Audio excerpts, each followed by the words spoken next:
Sirens scream as British sailors run across the aircraft carrier deck. Japanese kamikaze planes are inbound. Anti-aircraft guns fire into the sky. Planes are launched from the deck. Sailors dive for cover. An enemy plane goes down, then another and another. The sky is filled with explosions, but out of the smoke comes a horrible sight. One of the kamikaze pilots has made it through. The plane dives. The bombs on the underside of the aircraft reflect the gleam of sunlight. The kamikaze plane slams into the aircraft carrier's deck. There's a huge explosion. Fire streams across the runway. Sailors sprint with hoses to put out flames. When they're under control, the mechanics and engineers look over the ship. It's relatively unscathed. With a few quick repairs, the carrier is once again ready for battle. Nothing is going to stop the British Pacific Fleet, not even Japan's most deadly kamikaze pilots. As World War II progressed and Allied forces started gaining ground in Europe, a decision was made to turn their attention to the threat in the Pacific. The Japanese were invading parts of mainland Asia and wreaking havoc on the United States' bases and fleets in the eastern part of the world. With Nazi Germany slowly falling apart and Allied forces closing in on all sides, it was clear that more resources needed to be deployed to the Pacific to aid in the battle against the Japanese. The British had lost ships to the Japanese earlier in the war. Less than 3 days after Japan entered World War II in December of 1941, they destroyed several British ships in the Pacific. The Japanese aircraft sank the Prince of Wales and Repulse, two of the most powerful Royal Navy vessels. After the loss of the British ships and many sailors' lives, Japan attacked and captured naval bases in Hong Kong and Singapore, basically driving any British presence out of the Pacific Ocean indefinitely. The British were too focused on fighting in Europe at the time to send supplies and ships back to the Pacific. But in August of 1943, at the Quadrant Conference of Allied leaders in Quebec, the Allies agreed that more resources and ships should be sent to the Pacific. The Allied forces still maintained a Germany-first principle, thereby cutting off the head of the Axis powers. But Japan was posing a real threat to an Allied victory to end the war.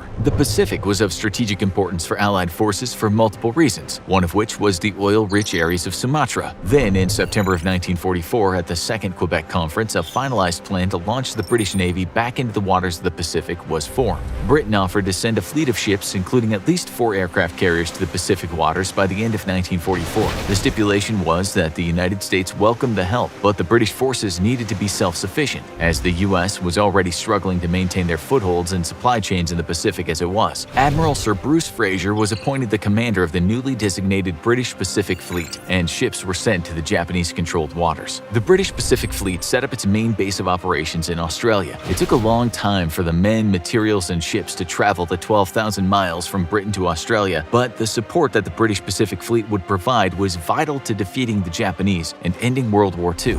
The fleet was already planning to sustain itself, since most British ships, weapons, and planes differed from what the Americans were using. The differences in the British Pacific Fleet was actually one of the things that made it so successful. The United States was struggling to defend their ships and bases against the kamikaze pilots in the Japanese Air Force, and although kamikaze planes posed a threat to the British ships, the way the vessels were designed allowed them to stand out better to kamikaze attacks compared to their American counterparts. Specifically, aircraft carriers in the British Pacific Fleet had armored decks, which greatly reduced the damage caused by kamikaze impacts. It wasn't long after the fleet had docked in Australia and made final preparations that they were called into action by Admiral Nimitz. Their mission was to attack and destroy key Japanese-controlled oil refineries. This was an important objective, but more than anything else, Nimitz wanted to see what the new British Pacific Fleet was capable of. It did not disappoint. On January 24, 1945, the British Pacific Fleet attacked the refinery at Plajo. They destroyed it and moved on to the second target at Songi-Gerong 5 days later. Using planes launched from aircraft carriers, the British Pacific Fleet was able to destroy both refineries with relative ease. This slowed the supply of oil being used to fuel the Japanese warships and aircraft. This first mission had not only dealt a blow to the Japanese Navy, but the rest of the Japanese war machine as well, including the ability to launch kamikaze attacks. It did not stop Japan entirely, but it was a start. Unfortunately, a delay between the two attacks allowed Japanese forces to organize a defense around the Songi-Gerong. On January 29th, enemy forces located the British Pacific Fleet and tried to stop them from destroying the second oil refinery. As the fleet approached their target, Japanese fighters took off from a nearby airbase. In response, combat air patrol fighters took off from the aircraft carriers in the British Pacific Fleet. They met the Japanese planes en route and destroyed all of them before they could cause any significant damage. Any kamikaze pilots that were planning to fly into the ships of the British Pacific Fleet were shot down before they could reach their target. However, 16 British planes were lost during the battle. The pilots gave their lives to protect the fleet so it could carry out its mission of destroying one of the major oil supplies fueling the Japanese forces. After the completion of their mission, the British Pacific Fleet returned to Sydney. Luckily, the maintenance carrier Unicorn had just arrived with replacement replacement aircraft, the lost planes were replenished, and the fleet was ready for its next mission. The success of the British Pacific Fleet's first assignment caused Admiral Nimitz to insist that the fleet be used as a flexible reserve for vital missions occurring across the Pacific.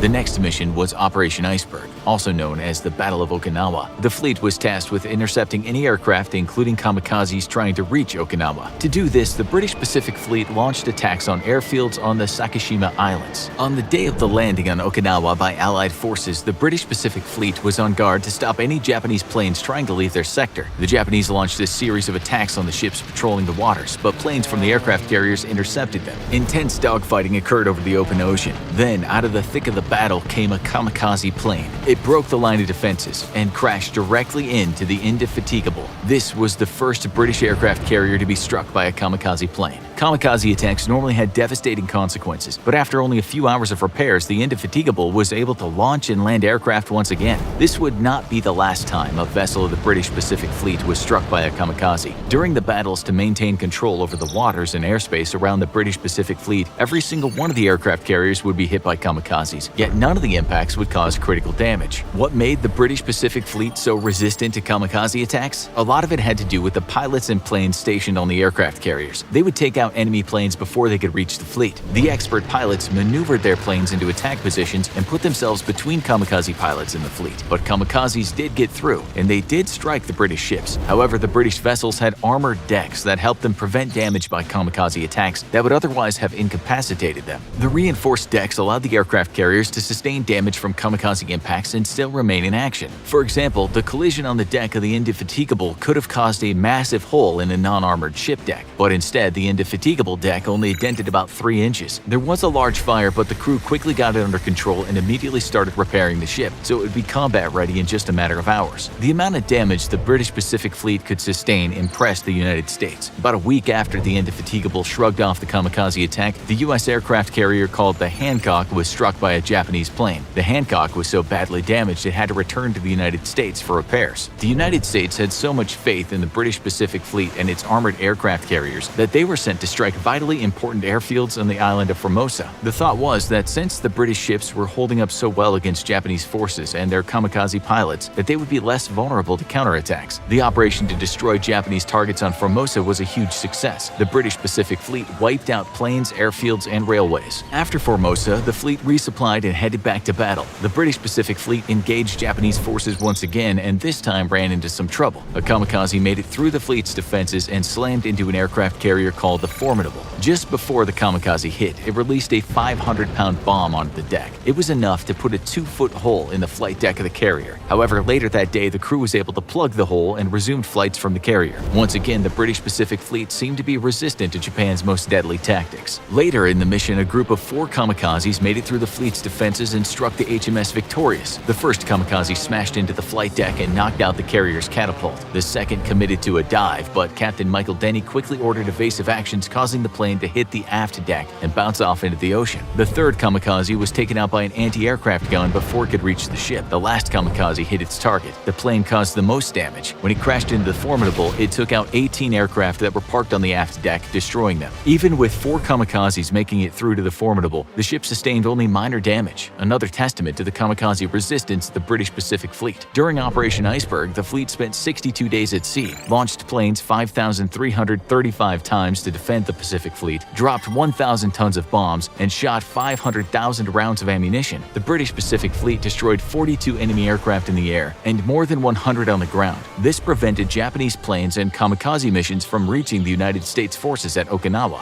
The British Pacific Fleet had already accomplished so much and resisted numerous kamikaze attacks, but they were not done yet. The squadron was split up and the carriers were destined to be a vital part of Operation Olympic, which was the first phase of the invasion of Japan. The Special Task Force of the British Pacific Fleet ships dropped hundreds of tons of bombs. The planes from the carriers flew 416 defensive missions to protect both the British and U.S. forces. The ships had to sail through rough water and even typhoons, but continued their support of the Allied forces so they could take the mainland of Japan. The British Pacific Fleet destroyed countless enemy planes, ships, and bases up until the Japanese surrendered on September 2, 1945. Without the support of the British Pacific Fleet, the war in the Pacific may have lasted much longer. The British ships were especially effective at resisting kamikaze planes, one of Japan's most deadly tactics. It was due to the extra armor on the ship's decks and the expertise of the pilots that launched from the aircraft carriers of the British Pacific Fleet that allowed them to fend off the kamikaze attacks and complete their missions. Now watch What Was It Like to Be a Kamikaze Pilot? Or check out Why Living on an Aircraft Carrier Sucks.